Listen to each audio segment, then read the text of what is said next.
This channel does not promote any violent, harmful, or illegal activities. All content provided by this channel is meant for an educational purpose only. নিখরচায় চিকিৎসা পাওয়ার জন্য সরকারি হাসপাতালের উপরে নির্ভরশীল রাজ্যের লাখো লাখো পরিবার, সেই সকল মানুষ যাতে সুষ্ঠু পরিষেবা পান তার জন্যই পিপিপি মডেল চালু করেছে রাজ্য সরকার। আর সেই পিপিপি মডেলের আড়ালেই এনআরএস কলকাতা মেডিকেল কলেজে কোটি কোটি টাকার দুর্নীতির অভিযোগ।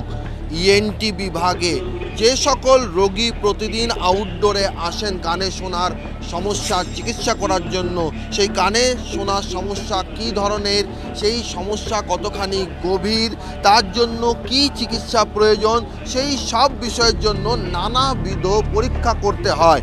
এই পরীক্ষাগুলি করানোর জন্য এনআরএস কলকাতা মেডিকেল আরজি কর ন্যাশনাল মেডিকেলে একটি বেসরকারি স্পিচ অ্যান্ড হিয়ারিং ক্লিনিককে বরাদ দেওয়া হয়েছে। এনআরএস কলকাতা মেডিকেল কলেজে সেই সংস্থার কর্মপদ্ধতি নিয়েই প্রশ্ন উঠেছে শুধু নয়, অভিযোগ গুরুতর। তাদের বিরুদ্ধে অভিযোগ তারা ভুয়ো বিল তৈরি করে রোগীদের অপ্রয়োজনীয় পরীক্ষা করিয়ে সরকারের ঘর থেকে লাখো লাখো টাকা লুট শুধু করছেন না, সাধারণ মানুষের পকেট কাটতেও কসুর করছেন না।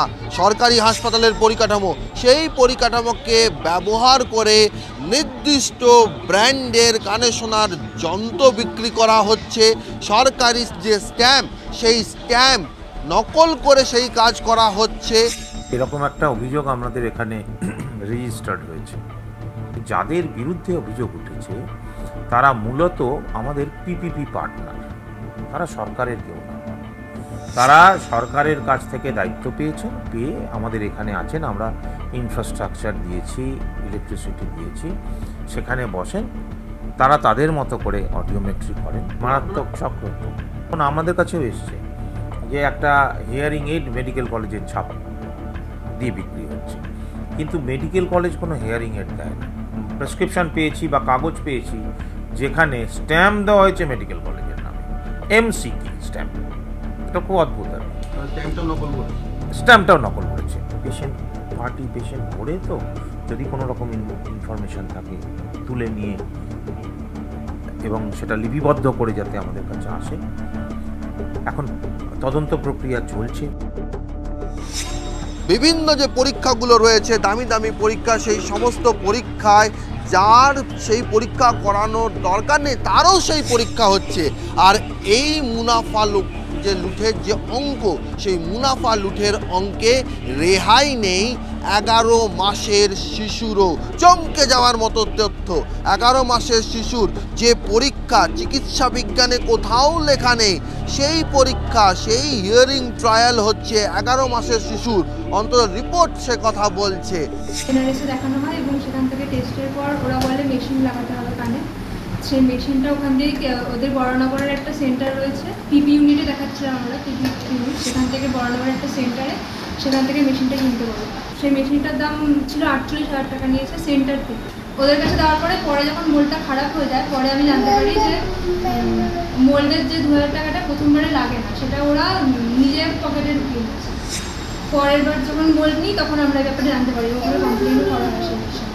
এনআরএস মেডিকেল কলেজে একটা হিয়ারিংয়ের ট্রায়াল বলে একটা জিনিস ওরা করেছে। সেই হিয়ারিংয়ের ট্রায়ালে 11 মাসের বাচ্চা, রিপোর্টে দেখাচ্ছে যে সেই বাচ্চাটাকে আমি কতগুলো ওয়ার্ড বলেছিলাম, সেই বাচ্চাটা হিয়ারিং এডের মাধ্যমে সেই ওয়ার্ডগুলো শুনে সেই শব্দগুলো আবার রিপিট করেছে। যেখানে 11 মাসের বাচ্চা as a speech language pathologist আমি জানি 12 মাস থেকে 18 মাসের মধ্যে কোনো বাচ্চা ফার্স্ট ওয়ার্ড বলে, বাবা কিংবা মামা। কিন্তু ওই বাচ্চাটা একটা এতগুলো শব্দ মানে আমি বলছি, ধরুন যদি দুটো উদাহরণ দিয়ে বলি, তার, তেল, এই বাঁশ, ঢাক, এই ধরনের শব্দ বাচ্চাটা শুনে বাচ্চাটা আবার রিপিট করলো। এটা তো সম্ভব না। গভর্নমেন্ট হিয়ারিং এড লেখা আছে জিওভিটি, ওয়ারেন্টি কার্ডের মধ্যেও লেখা আছে গভর্নমেন্ট সাপ্লাই হিয়ারিং এড। সেগুলোকে পয়সা দিয়ে বিল করা হয়েছে এবং সেই বিলের উপর স্ট্যাম্প আছে কেএমসি এভি ক্লিনিক। রেহাই নেই 65 বছরের বৃদ্ধেরও। তাদের যে টেস্ট করানোর দরকার নেই সেই টেস্ট করানো হচ্ছে। দেখা যাচ্ছে যে কলকাতা মেডিকেল কলেজে রোগীর ছিল কানে হাড়ের সমস্যা, তাকে কানে শোনার সমস্যা জানিয়ে তার হাতে ৬২,০০০ টাকার হিয়ারিং এইড গছিয়ে দেওয়া হয়েছে।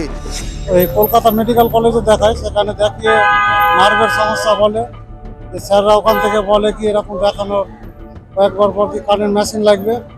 মেশিন লাগানোর পর কলকাতা মেডিকেল কলেজ থেকে মেশিনগুলো দেয়, আমি সেই টাকা পয়সা ধার দেনা ঋণ করে জোগাড় করে কষ্ট করে নিই এবং নেওয়ার পর সেই মেশিন দিয়ে কানে কোনো উন্নতি হয়নি, আর বরঞ্চ খারাপ হয়ে গেছে।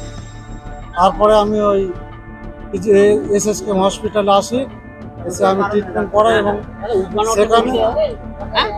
সেখানে কান দেখিয়ে আমার পেশেন্টের কানে শুনতে পাচ্ছে এবং ভালো আছে। এই ধরনের মারাত্মক অভিযোগ, যার প্রেক্ষিতে তদন্ত কমিটি গঠন হয়েছে কলকাতা মেডিকেল কলেজ এনআরএসের তদন্তের জল গড়িয়েছে লোক আদালত পর্যন্ত, যার জবাব দিতে গিয়ে হিমশিম হচ্ছেন, নাস্তানাবুদ হচ্ছেন এনআরএস কর্তৃপক্ষ। Madam, Baranagar speech and hearing অ্যাসোসিয়েশনের বিরুদ্ধে একটা অভিযোগ হয়েছে, সরকারি টাকা ৯/৬ আর হচ্ছে জনগণকে প্রতারণা করা। আপনারা তদন্ত কমিটি গঠন করেছেন, লোক আদালত পর্যন্ত গিয়েছিল ব্যাপারটা। আরে নো কমেন্টস, এখন বলা যাবে না। প্রশ্ন উঠছে যে কোটি কোটি টাকার এই দুর্নীতির আড়ালে এই যে অভিযোগ, সেই অভিযোগ যাদের বিরুদ্ধে উঠছে তাদের মাথায় কার হাত রয়েছে? প্রতিক্রিয়ায় কোনো বক্তব্য জানাতে নারাজ এই বেসরকারি স্পিচ অ্যান্ড হিয়ারিং ক্লিনিক।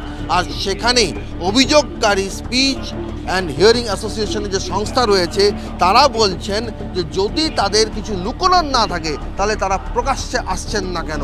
এই প্রশ্নের সদুত্তর দিতে পারেনি অভিযুক্ত সংস্থা। ক্যামেরায় সমরের সঙ্গে সৌরভ দত্ত, টিভি9 বাংলা, কলকাতা।